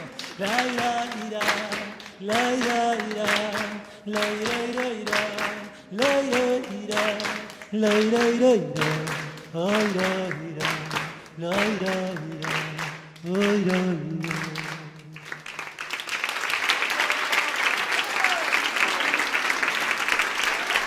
La hija de Violeta Parra, Isabel, pidió a Manuel García una canción para conmemorar el centenario de su nacimiento. De nombre Violeta es esta canción que ha interpretado. Volverá en julio a la Mar de Músicas a España y lo hará con Tita Parra, con la nieta de Violeta. Pero antes estará en este escenario de nuevo con Eva Amaral para cantar a la Parra. Bueno, pues vamos a seguir hablando de libertad de información en otros países de Latinoamérica. Alicia Gómez Montano es miembro de la Junta Directiva de Reporteros Sin Fronteras y trabaja en Televisión Española, en el programa En Portada. Para ese espacio ha viajado con frecuencia por Latinoamérica y conoce de primera mano y muy bien la situación de los periodistas en algunos países de la zona. Bienvenida a Casa de América, Alicia. Muchísimas gracias a vosotros. Bueno, y para hablar y contrastar contigo diferencias o similitudes sobre libertad de prensa en Latinoamérica y Oriente Medio, está también con nosotros una querida compañera, Cristina Sánchez, de la sección internacional de los informativos de Radio Nacional. Está especializada en coberturas de países en conflicto. Ha trabajado especialmente en esa zona del planeta. Bienvenida, Cristina, buenas tardes. ¿Qué tal? Buenas tardes. En México, en Centroamérica, en América Latina en general no hay periodistas encarcelados ni es frecuente que se les secuestres. Parece que no es el estilo de allí ese. En cambio, en Oriente Medio, en Siria en concreto, sí hay encarcelados. Por otra parte, es el lugar donde hay más periodistas secuestrados, pero ya no son periodistas occidentales y por eso no se habla de ellos. Quizá por ahí, por esas diferencias, podíais empezar empezar a charlar entre vosotras. Cristina, Alicia. Bueno, yo la verdad es que quería empezar más por las similitudes que por las diferencias, porque venía ahora precisamente releyendo una entrevista que había concedido un fotoperiodista mexicano a la revista de información internacional 5W, y el titular era "Nos convertimos en fotógrafos de guerra sin haber pisado nunca Siria", y me parece, Alicia, muy significativo. No sé hasta qué punto podemos no considerar a ciertas partes de México como zonas de conflicto, sobre todo esas provincias a las que pertenecen estos periodistas, que son las principales víctimas, ¿no? Pues mira, no sé si tendremos tiempo, que seguramente no, de hablar de la situación en países como Venezuela, que para la prensa es una situación muy mala, es patética. En Cuba, donde las cosas tampoco están bien desde hace mucho tiempo. Se podría hablar de Colombia, de Honduras, que ha habido alguna referencia, de El Salvador, etcétera, pero creo que si aquí estuviera Chabela Vargas, nos cantaría una canción muy triste sobre los periodistas y México. Claro que tienes razón. Es que son cifras de guerra las que hay en México. No es normal, aunque se hayan habituado los mexicanos a que hayan muerto 103 periodistas desde que comenzó el siglo. 103 asesinatos. Otros han tenido más suerte y, entre comillas, solo han resultado heridos. El último, por ejemplo, se está recuperando todavía, se llama Armando Arrieta, de Veracruz. También la ciudad donde unos meses antes habían matado a Manuel Torres. ¿Quién es Arrieta? ¿Quién es Torres? Nadie lo sabe. Son los periodistas de la periferia, no son los del DF, no son los que más o menos conocemos, leemos, escuchamos. Son los periodistas locales, los pequeños, los de $500 al mes, los que se pluriemplean, los que ven cómo les rodean los halcones, que son estos chavalitos jóvenes que van hasta arriba de heroína, lo cual les da casi una fuerza sobrenatural, y les amenazan y les dicen cállate, como digas un nombre, es lo último que has dicho en esta vida. Sí, porque esto además, nosotros hacíamos la pasada semana un reportaje sobre México con una organización local que se llama Artículo 19, que se dedica precisamente a documentar las violaciones que se cometen contra los profesionales de la información. Claro, el asesinato es el último eslabón, el más grave de todos, pero anteriormente ha habido todos unos peldaños de acoso, de hostigamiento, de persecución. Sí, a mí lo que más me pasma es la naturalidad con la que asumen eso, como el que asume que tiene una grave enfermedad y que tiene que ir a quimioterapia todas las semanas. Y ellos asumen que la muerte les pisa los talones. En uno de los reportajes en Guerrero quería localizar a los familiares de desaparecidos, y fueron los periodistas locales de allí, periodistas como Cecilio Pineda, como Sergio Campos, como Eric Chabelas, periodistas de los que nadie ha oído hablar nunca, los que me ayudaron. La persona que nos llevó al equipo de En Portada, a las fosas, muy fáciles de encontrar, allí aparecía de todo, la mataron un año después, Miguel Ángel Jiménez. Y a otra de las personas, a Cecilio Pineda, este mes de marzo. Y ellos siguen ahí, con sus $500 mensuales y haciendo lo que pueden, y acostumbrados a una situación que es tremendamente anormal en un Estado, en un país donde la narcopolítica está tan instalada que no sabes dónde están, entre comillas, los que te protegen y los que te están de alguna manera agrediendo y desprotegiendo. ¿Hay libertad de expresión en México? Por supuesto que sí, pero lo que está pasando es un drama de unas dimensiones, yo diría, muy importante. De hecho, se da el caso que muchas veces quienes te deben proteger, quien el Estado te asigna para proteger, porque hay medidas de protección para periodistas en el Estado de México, son los mismos policías locales que probablemente estén detrás de ese hostigamiento o incluso de ese asesinato. Me gustaría que hablaseis de otra parte del mundo, del sitio donde está ahora mismo el foco de la crisis humanitaria más grande, que es Siria, de Oriente Medio, que tú conoces bien, Cristina, y del papel importante que juegan los periodistas que están allí dentro, porque allí ya no se puede entrar, nadie se arriesga a enviar a un periodista, ninguna empresa casi lo hace hoy en día. Sí, hace ya tiempo que las zonas bajo control de grupos armados opositores, los grandes medios de comunicación no envían a personal de plantilla por el riesgo de secuestros, por el riesgo de asesinato y todo lo que conlleva eso, así que al final nuestra principal fuente de información, al margen de los contactos que dentro del país puedas haber hecho a lo largo del tiempo, es la prensa local, son los periodistas locales que ya estaban allí antes de marzo de 2011, por ejemplo el Centro Sirio de Medios y de Libertad de Expresión, que dirigen Yara Bader y su marido Masen Darwish, que ha estado documentando durante todo este tiempo esas violaciones que se cometen por todas las partes en conflicto contra los profesionales de la información. Masen Darwish, por ejemplo, él mismo pasó 3 años en una de las cárceles del régimen, ahora ha salido y como tantos otros se ha convertido en refugiado, está en Alemania y él mismo ha presentado en Alemania una denuncia contra ciertos miembros de los servicios de seguridad sirios por las torturas a las que le sometieron estando encarcelado, pero hay muchísimas más organizaciones locales que además lo que hacen es tejer redes a través de las fronteras precisamente con ese exilio para poder sacar la información fuera del país. Por ejemplo, la organización que yo creo que es de casi todos conocida, Raqqa, está siendo masacrada en silencio, que está trabajando sobre el terreno en el bastión del autodenominado Estado Islámico en Siria y que al mismo tiempo tiene gente más allá de las fronteras para, pues a través de las redes sociales, sacar esa información fuera, porque en las zonas, insisto, bajo control de grupos armados opositores, son las únicas fuentes de información y a veces parece que si no son periodistas occidentales o extranjeros no tienen el mismo valor y creo que sinceramente es de reconocer el trabajo, el coraje y la valentía con la que están llevando a cabo su labor. Tengo un minuto para preguntarle Sí. una cosita a Cristina. Antes hablaba Maite Carrasco, bueno, del papel de los freelance, ¿no? Lo tienen complicado, pero es que a veces los que nos movemos en una zona de confort, porque trabajamos en grandes empresas de comunicación, realmente las empresas o porque te protegen o por los seguros o por no sé qué, al final te das cuenta que las grandes cicatrices del mundo nos las están contando o los locales o estos freelance que con un chalequito, a veces de RSF, a veces de otras organizaciones, pues están ahí batiéndose el cobre y a lo que salga. Es que yo te necesitaría una mesa entera para hablar de esto. Es obvio que yo pertenezco a una plantilla, pero me toca muy de cerca porque muchos de mis amigos y amigas son freelance.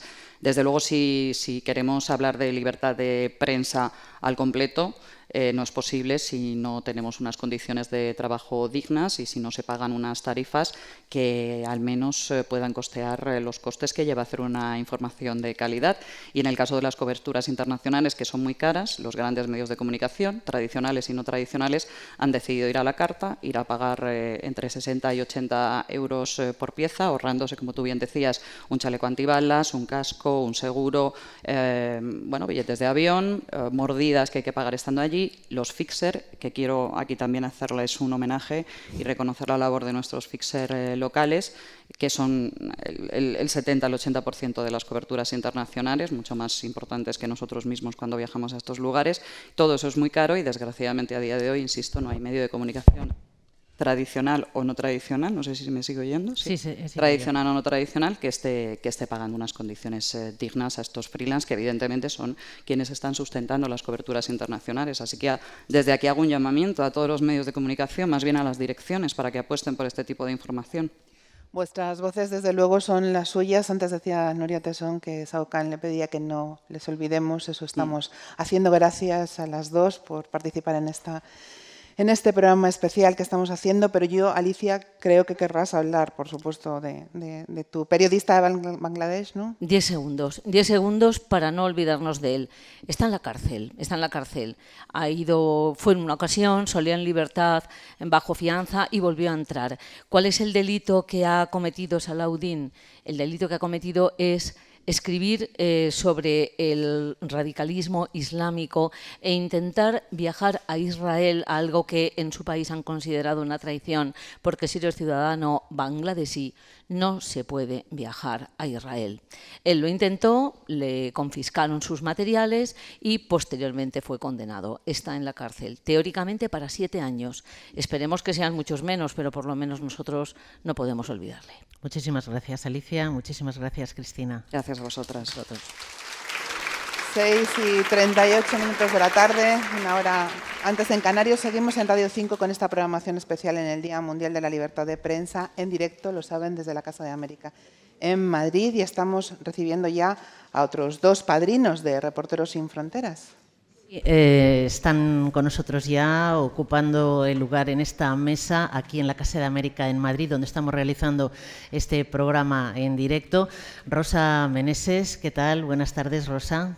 Hola, buenas tardes. Bueno, y está ocupando también su silla aquí en esta mesa Javier Martín Domínguez. Javier, muchísimas gracias por estar aquí. Muy buenas tardes. Buenas tardes. Javier Martín Domínguez. Me querían quitar el micrófono. Es el presidente del Club Internacional de Prensa, periodista, autor de documentales de cine y televisión.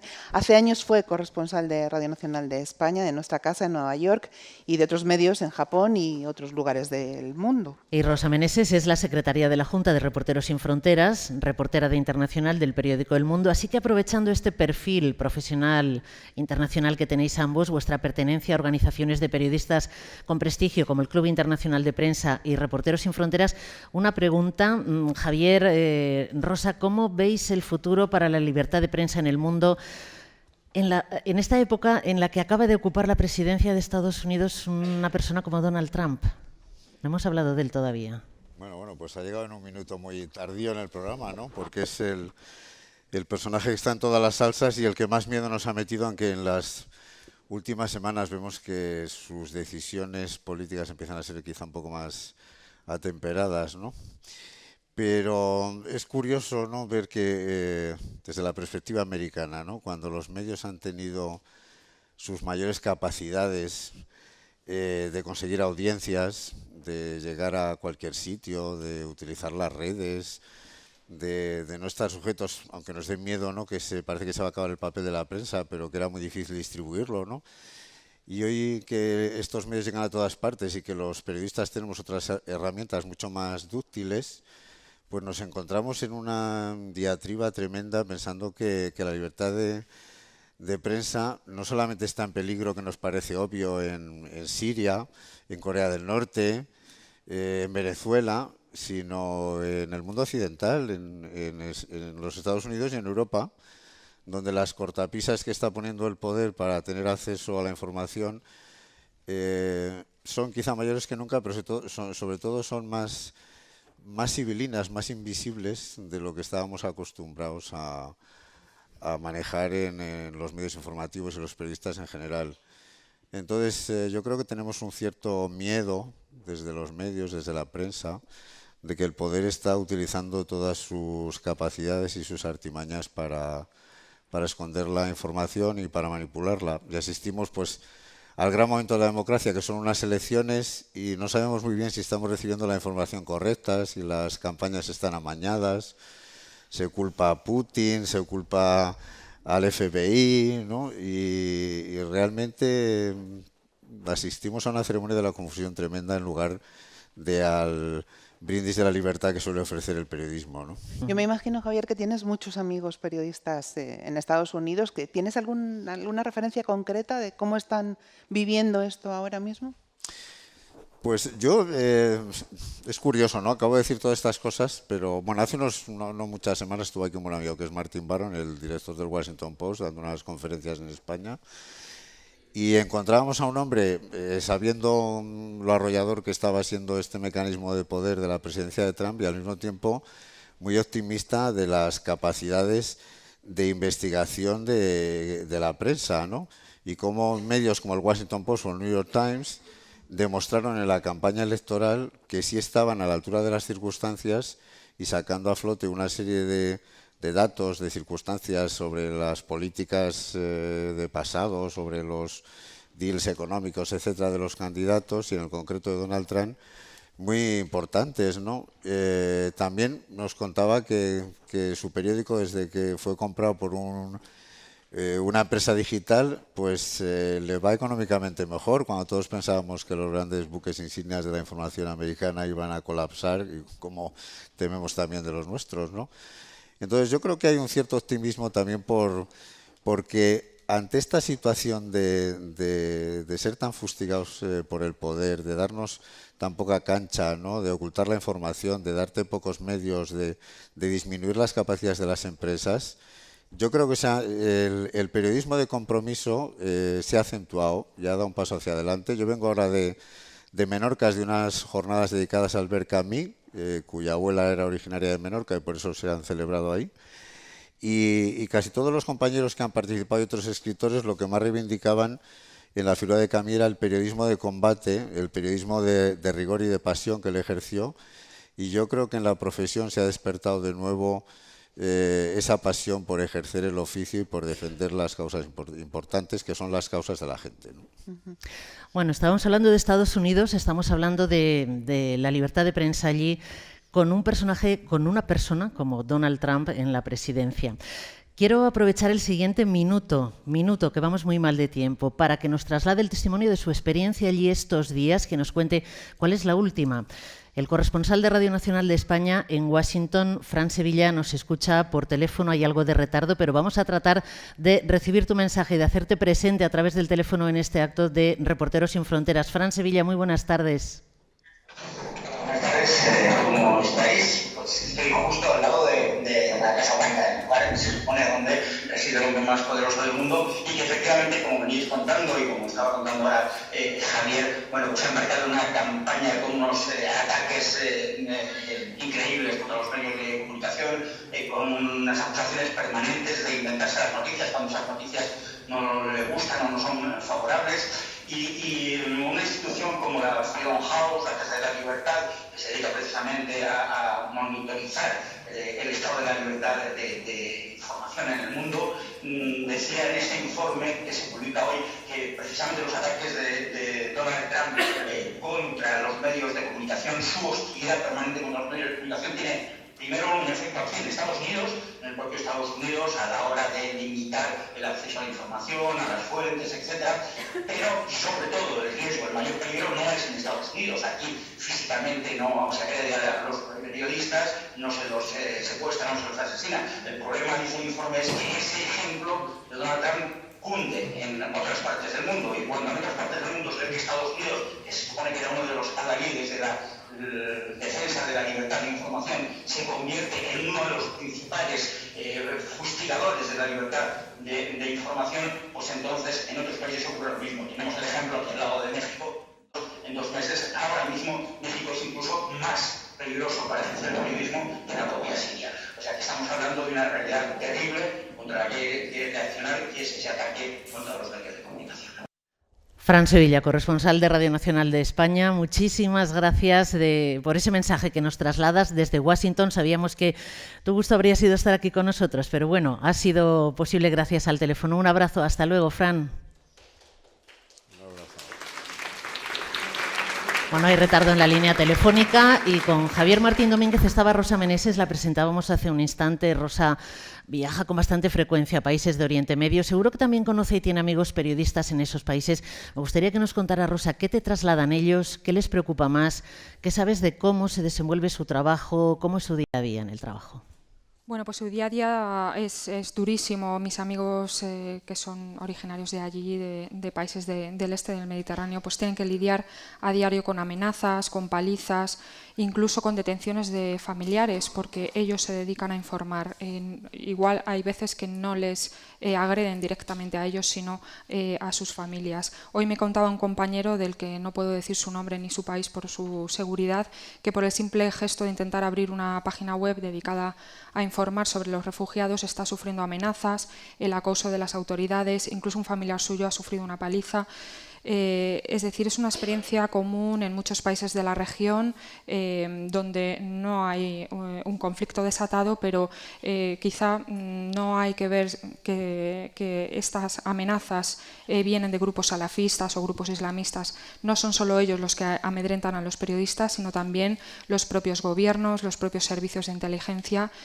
Por ejemplo, mis compañeros periodistas palestinos se enfrentan a muchos riesgos para poder realizar su trabajo, debido por un lado a las restricciones que Israel impone a los palestinos, pero además está el hecho de ser periodista. Esto añade un grado más de represión y de sospecha, como he podido comprobar en un viaje muy reciente allí.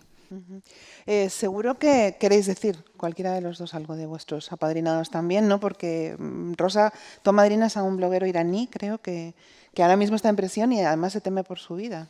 Sí, mi amadrinado se llama Hossein Ronaghi Maleki, es iraní, tiene 32 años. Él fue detenido en 2009 y fue sentenciado a 15 años de prisión. Su delito fue ayudar a la oposición a salvar los filtros de la censura en Internet, es decir, para poder difundir publicaciones y eludir, como digo, la censura.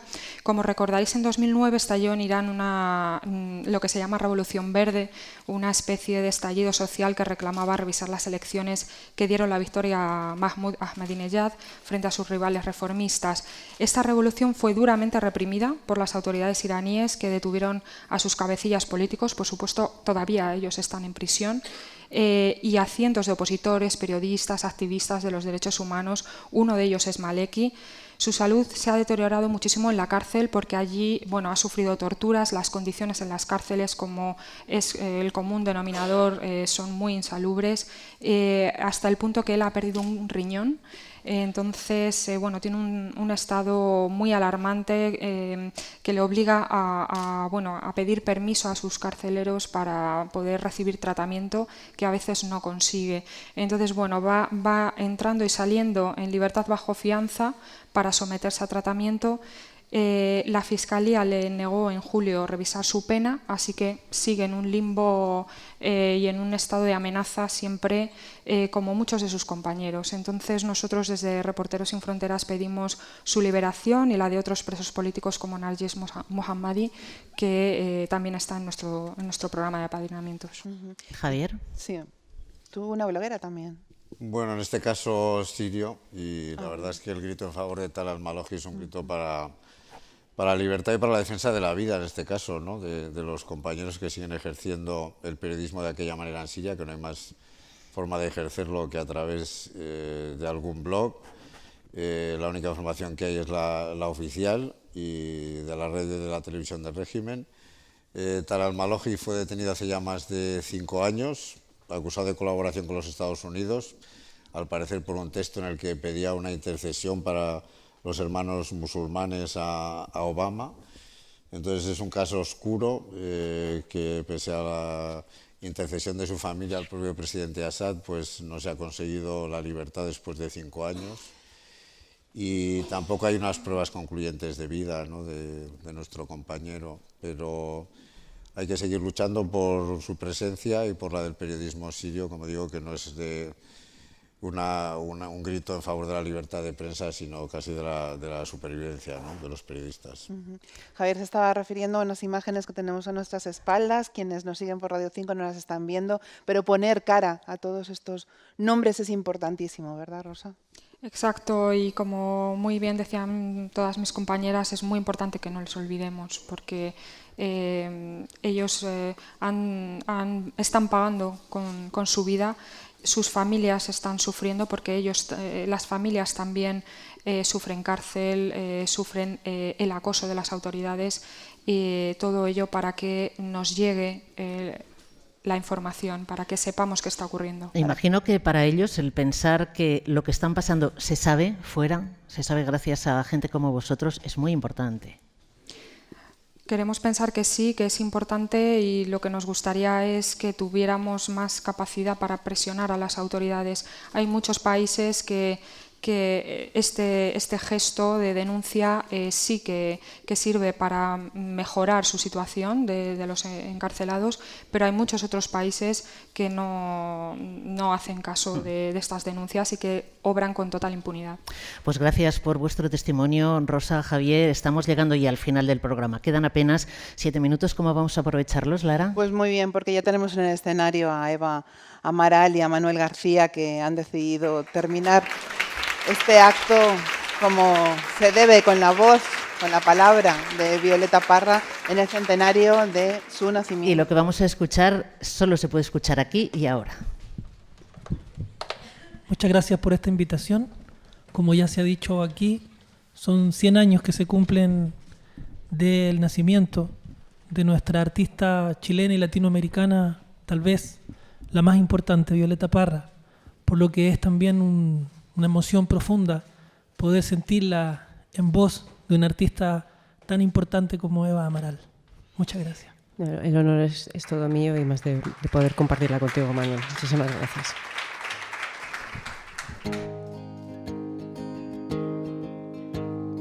Miren cómo sonríen los presidentes cuando le hacen promesas al inocente. Miren cómo le ofrecen al sindicato este mundo y el otro los candidatos. Miren cómo redoblan los juramentos, pero después del voto doble tormento.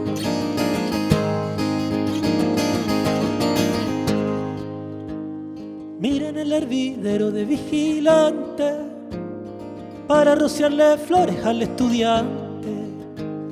Miren cómo relumbran carabineros para ofrecerle premios a los obreros. Miren cómo se viste cabo y sargento para teñir de rojo los pavimentos.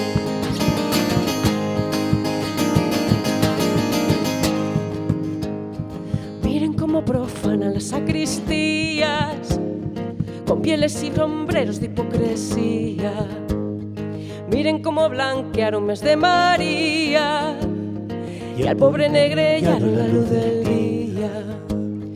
Miren cómo le muestran una escopeta para quitarle el pobre su marraqueta.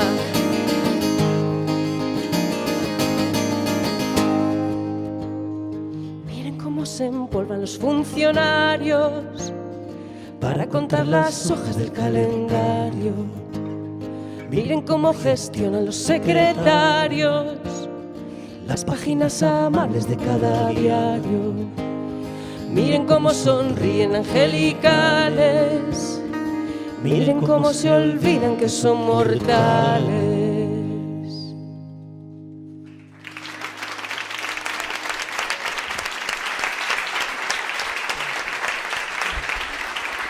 Eva Amaral, Manuel García, en directo, en una exclusiva para todos nosotros, para Reporteros Sin Fronteras, para Radio 5. Muchísimas Fuerza reporteros gracias. de Latinoamérica y de España. Muchas gracias. Fuerza. Muchas gracias, Manuel. Gracias, Eva. Gracias. Es el casi broche final, porque Rosa quería pedirnos por un instante la palabra, Rosa Meneses, porque tiene un mensaje. Queríamos simplemente enviar un abrazo a nuestra presidenta de Reporteros Sin Fronteras de España, Malén Aznárez, que no ha podido estar hoy aquí con nosotros, y enviarle nuestro reconocimiento por el trabajo que ha hecho para que este acto sea posible. Desde luego, un gran beso a Malén Aznárez, también a Macu de la Cruz, a Alfonso Armada, a Florence, a Lucía, a tanta gente de Reporteros Sin Fronteras que ha estado contribuyendo a que todo esto saliese así de bien, ustedes lo pudiesen compartir con nosotros y con todos los oyentes de Radio 5. Saludos también a nuestros equipos técnicos, sin ellos nada sale. Han estado con nosotros Luis Montero, Santi Francia, Víctor Rovira y Javier Hernández, son los que han hecho posible que esto llegue no solo a este auditorio de la Casa de América, sino también a toda España, a la gente que nos está escuchando a través de Radio 5. Ser olas contra las rocas, de eso hemos hablado hoy, gracias a una frase de Óscar Martínez que para mí es el resumen perfecto, ¿no? Sí, la verdad es que hemos escuchado testimonios que cuando menos nos van a invitar a reflexionar, a valorar el trabajo de los periodistas, los que estamos aquí y los que están fuera, los que están... A veces no se les reconoce, lo decía Cristina Sánchez antes, no se les reconoce el que sean periodistas, pero son informadores que sacan de su país la información para que nosotros podamos tener espíritu crítico, ¿no? Información para ser críticos, para comprender, para entender, para luchar por los derechos de gente que se ve privada de ellos. Hemos tenido aquí el testimonio de dos grandes periodistas que tienen muchas dificultades para ejercer ese trabajo, el de Milton Robles y Óscar Martínez. Ha sido todo un honor que aceptaran la invitación de Reporteros Sin Fronteras para estar aquí, para darnos su testimonio. Todo esto ha sido posible gracias a Reporteros Sin Fronteras, que están celebrando así, de esta forma, junto con Radio Nacional y la Casa de América, el Día Mundial de la Libertad de Prensa. Lara, ha sido un placer compartir contigo estas 2 horas de programa especial. Lucía Vilaplana, yo creo que ya te puedo convocar para el año que viene. Pues aquí estaremos de nuevo. Muy bien. A todos los que nos han acompañado aquí, gracias por venir, gracias por su compañía, que de verdad que nos hace sentir protegidos, nos hace sentir acompañados, y eso lo han dicho también nuestros compañeros, es muy importante porque es un trabajo que se hace por la sociedad, por los derechos, Vamos a despedirles ya agradeciéndoles que hayan estado aquí y de nuevo a la Casa de América por haber sido nuestra anfitriona un año más, por habernos permitido hacer con toda comodidad este programa de radio que hemos querido trasladar a toda España, porque nos gusta que estos actos no se queden en núcleos reducidos, sino que la audiencia pueda tener acceso a ello. Y eso es lo que permite la radio pública, eso es lo que nos hemos permitido esta tarde aquí, esta tarde en Radio Nacional, Radio 5 y en la Casa de América. Gracias de nuevo a Reporteros Sin Fronteras por la invitación. Hasta el año que viene entonces, que Lara ya nos ha convocado. Un beso grande a todos, gracias. Adiós.